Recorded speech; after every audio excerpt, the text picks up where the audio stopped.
नमस्कार दोस्तों, बहुत बहुत स्वागत है आपका कार्यक्रम में। आज का हमारा विषय बहुत ही महत्वपूर्ण और संवेदनशील है। आज हम बात करेंगे डाउन सिंड्रोम के बारे में और आज हमारे साथ जुड़ रही हैं doctor Shalini Bhasin, president Lucknow academy of paediatrics, जो हमें आज डाउन सिंड्रोम से जुड़ी बहुत ही महत्वपूर्ण जानकारियाँ देंगी। सबसे पहले मैम, आपका बहुत बहुत स्वागत है हमारे कार्यक्रम में।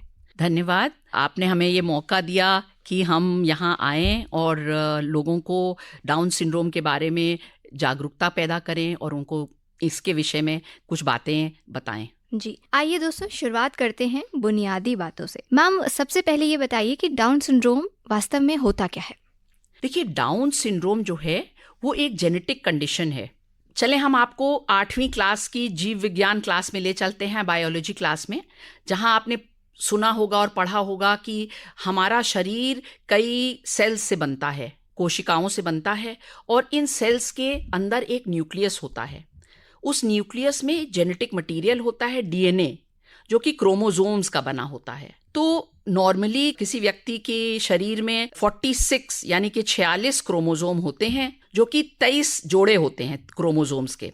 तो होता ये है कि इन क्रोमोसोम्स को हम लोग अंकित करते हैं नंबर 1, 2, 3 करके, तो 1 से 23 तक के हो गए।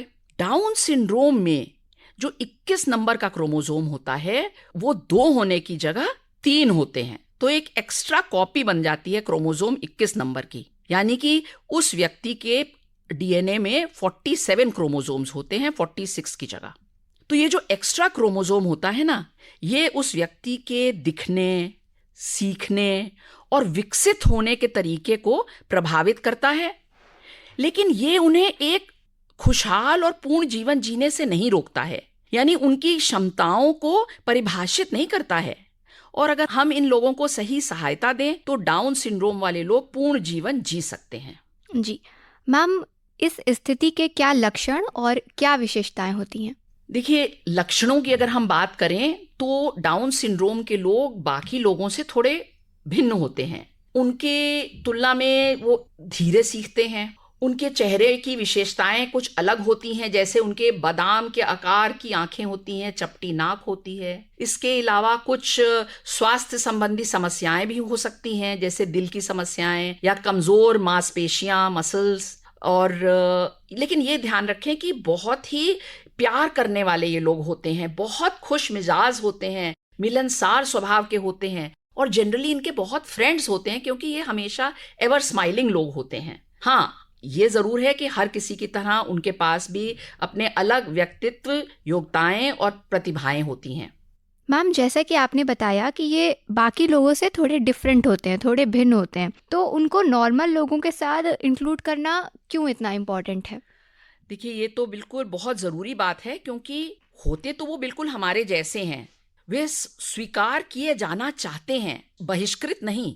तो अगर हम उनके साथ दयालुता से पेश आएं, उन्हें अवसर दें और उनका विकास में सहयोग करें, तो वे अद्भुत चीज़ें हासिल कर सकते हैं। तो हमारी गुजारिश सबसे यही है कि आइए उनकी क्षमताओं का जश्न मनाएं, उनकी अक्षमताओं पर ध्यान ना दें। मैम, अगर बात करें उनके लक्षणों की, तो ये किस उम्र से ये लक्षण आने लग जाते हैं? देखिए, लक्षण तो जन्म से ही है ना, क्योंकि हमने बताया ये जेनेटिक कंडीशन है। एक ये बात ध्यान रखने की है कि ये बीमारी नहीं है, ये कोई रोग नहीं है, ये एक से दूसरे को फैल नहीं सकता है, ये माँ बाप के कुछ करने या ना करने की वजह से नहीं होती है, ये जेनेटिक म्यूटेशन होती है। तो जन्म से ही वो क्रोमोसोम एक्स्ट्रा होने की वजह से, जैसे मैंने आपको बताई, उनके फीचर्स अलग होते हैं, उनकी कंडीशन थोड़ी फर्क होती है, लेकिन वो हमारे और आपकी तरह ही नॉर्मल इंसान हैं। और कई हिंदुस्तान में भी कई बहुत फेमस लोग हो चुके हैं जो कि डाउन सिंड्रोम से ही ग्रसित थे। मैम, क्या जन्म से पहले डाउन सिंड्रोम का पता लगाया जा सकता है? जी हाँ, जन्म से पहले कुछ टेस्ट ऐसे होते हैं जो हम कर सकते हैं, जैसे कि पहले तिमाही में हम लोग कुछ स्क्रीनिंग टेस्ट कर सकते हैं, ब्लड टेस्ट और अल्ट्रासाउंड, और खास करके एक टेस्ट होता है जिसको हम बोलते हैं नॉन इन्वेजिव प्रीनेटल टेस्ट।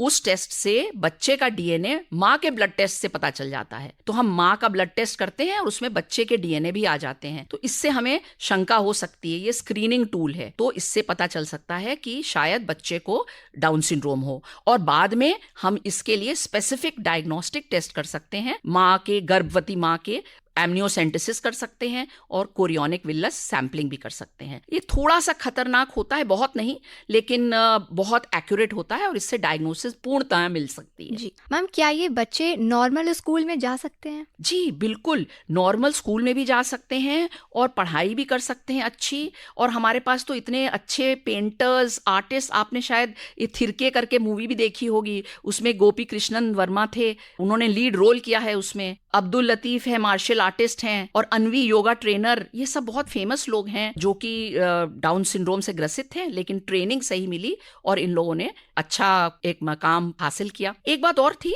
कि अर्ली डिटेक्शन, अर्ली इंटरवेंशन, ये करके हम इनको अच्छी तरह से ट्रेन और एक नॉर्मल समाज में अपना जीवन व्यतीत कर सकते हैं ये जी लोग। डॉक्टर साहब, जैसे कि हर स्थिति के बारे में कोई ना कोई गलतफहमियां होती हैं, तो ये जो डाउन सिंड्रोम है, इसके बारे में सबसे बड़ी गलतफहमी क्या है? ये आपने बहुत सही कहा, क्योंकि लोगों को गलतफहमी होती है कि डाउन सिंड्रोम वाले लोग जो हैं बहुत गंभीर बौद्धिक अक्षमता से ग्रसित होते हैं। ऐसा नहीं है। देखिए, क्षमताओं की एक रेंज होती है और क्षमताओं की जो ये विस्तृत श्रृंखला है ना, इसमें एवरेज बच्चा जो डाउन सिंड्रोम का है वो नॉर्मल इंटेलिजेंस का हो सकता है। हाँ, कुछ लोगों को सीखने में थोड़ी देर लगती है, इसीलिए हमने कहा ना कि अगर इनका समावेश नॉर्मल एजुकेशन में होगा तो ये अच्छा हासिल कर सकते हैं। लोगों को ये भी लगता है, एक गलतफहमी है कि वे हमेशा खुश रहते हैं। हाँ, वो खुश मिजाज जरूर हैं, लेकिन हर किसी की तरह वे सभी भावनाओं का अनुभव करते हैं, खुशी, निराशा, उदासी, उत्साह। कई लोगों को ये भी लगता है कि वे स्वतंत्र रूप से नहीं रह सकते, तो ऐसा नहीं है। डाउन सिंड्रोम वाले लोग स्वतंत्र रूप से रह भी सकते हैं, नौकरी भी करते हैं और समाज में योगदान भी देते हैं। डॉक्टर साहब, इस स्थिति से ग्रसित बच्चों के लिए शुरुआती देखभाल और उपचार के क्या विकल्प हो सकते हैं? इन लोगों को नॉर्मल पढ़ना, खेलना और नॉर्मल घर की एक्टिविटीज़ करनी चाहिए। हाँ, ये ज़रूर है, क्योंकि इनके कुछ खास डिफेक्ट्स होते हैं, हृदय संबंधी दोष, थायराइड दोष, सुनने की समस्या, विकास संबंधी देरी हो सकती है। इसलिए इनको नियमित चिकित्सा जांच बहुत ज़रूरी है, यानी कि regular medical checkup, early intervention therapy और इंक्लूसिव एजुकेशन बहुत ज़रूरी है। और स्पीच थेरेपी, फिजियोथेरेपी और ऑक्यूपेशनल थेरेपी भी इन लोगों के लिए बेनिफिशियल होते हैं। डॉक्टर साहब, अगर हम पॉपुलेशन की बात करें तो पूरी पॉपुलेशन में, पूरी जनसंख्या में कितने बच्चे डाउन सिंड्रोम से ग्रसित होते हैं? देखिए, ये बहुत कॉमन जेनेटिक डिसऑर्डर है और करीब 700 बच्चों में से एक बच्चा डाउन सिंड्रोम का पैदा होता है। जी ये रेंज है, तो इससे आपको समझ में आ रहा है कि काफ़ी कॉमन है और इसीलिए ये दिन बहुत इम्पोर्टेंट है आज का। जी डॉक्टर साहब, जैसे कि आपने एक इम्पॉर्टेंट दिन की बात करी, तो ऐसा ही एक इम्पॉर्टेंट दिन है जो कि 21 मार्च को है, और वो है विश्व डाउन सिंड्रोम दिवस। तो इसका क्या महत्व है आपके हिसाब से? देखिए, 21 मार्च हम लोगों ने इसलिए डेट रखी क्योंकि 21वें क्रोमोसोम में 3 क्रोमोसोम आ गए हैं। 21वें क्रोमोसोम में 2 की जगह 3 क्रोमोसोम, एक एक्स्ट्रा क्रोमोसोम आ गया, इसलिए ये बहुत सिंबॉलिक डे हम लोग ने लिखा 21/3। इस दिन हम डाउन सिंड्रोम से पीड़ित व्यक्तियों की उपलब्धियों का जश्न मनाते हैं और उनके अधिकारों और समावेश को बढ़ावा देते हैं। दुनिया भर में लोग समर्थन दिखाने के लिए विशेष मोजे या नीले और पीले रंग के मोजे पहनते हैं, to show their solidarity. Ma'am, समाज में डाउन सिंड्रोम वाले बच्चों और वयस्कों की किस तरीके से हम मदद कर सकते हैं? हम समाज में इन बच्चों को अपना समर्थन दे सकते हैं, इनका साथ दे सकते हैं और पढ़ाई साथ साथ दे सकते हैं, और डाउन सिंड्रोम वाले हर व्यक्ति को सम्मान, शिक्षा, स्वास्थ्य सेवा और रोजगार का अधिकार दे सकते हैं, क्योंकि ये इनका अधिकार है। तो आइए हम अक्षमताओं का नहीं बल्कि क्षमताओं का जश्न मनाएं और आइए समावेशी दुनिया बनाएं जहां उन्हें स्वीकार किया जाए, बहिष्कृत नहीं। सोसाइटी जो है वो बच्चों को किस तरह सपोर्ट कर सकती है, इस पर ये जरूर ध्यान दें कि जो हमारी मेन चीज है वो है समावेशी या इंक्लूसिव शिक्षा को प्रोत्साहित करना। तो डाउन सिंड्रोम वाले बच्चों को अपने साथियों के साथ पढ़ना चाहिए। दूसरा, हमें इनको रोजगार के अवसरों को बढ़ावा देना चाहिए। कई बच्चे विभिन्न क्षेत्रों में प्रभावी ढंग से काम कर सकते हैं और माता पिता और देखभाल करने वालों का समर्थन करना चाहिए। हमको उनको जानकारी देना चाहिए, परामर्श और सामाजिक स्वीकृति ये देना बहुत जरूरी है। और भेदभाव को समाप्त करें और उनका साथ सम्मान से पेश आएं और दया से नहीं। ये बहुत जरूरी मैसेज है। और डॉक्टर साहब, चलते चलते आपसे ये पूछना चाहेंगे कि आप हमारे श्रोताओं को, जो आपको सुन रहे हैं, उनको क्या संदेश देना चाहेंगी? हमारा संदेश यही है कि डाउन सिंड्रोम वाले हर व्यक्ति को सम्मान, शिक्षा, स्वास्थ्य सेवा और रोजगार का अधिकार है। और आइए हम अक्षमताओं का नहीं बल्कि क्षमताओं का जश्न मनाएं और एक समावेशी दुनिया बनाएं जहां उन्हें स्वीकार किया जाए, बहिष्कृत नहीं। डॉक्टर शालिनी, आप हमारे स्टूडियो में आई और आपने इतनी अच्छी तरीके से इसके बारे में हमारे श्रोताओं को जानकारी दी। आपका बहुत बहुत धन्यवाद।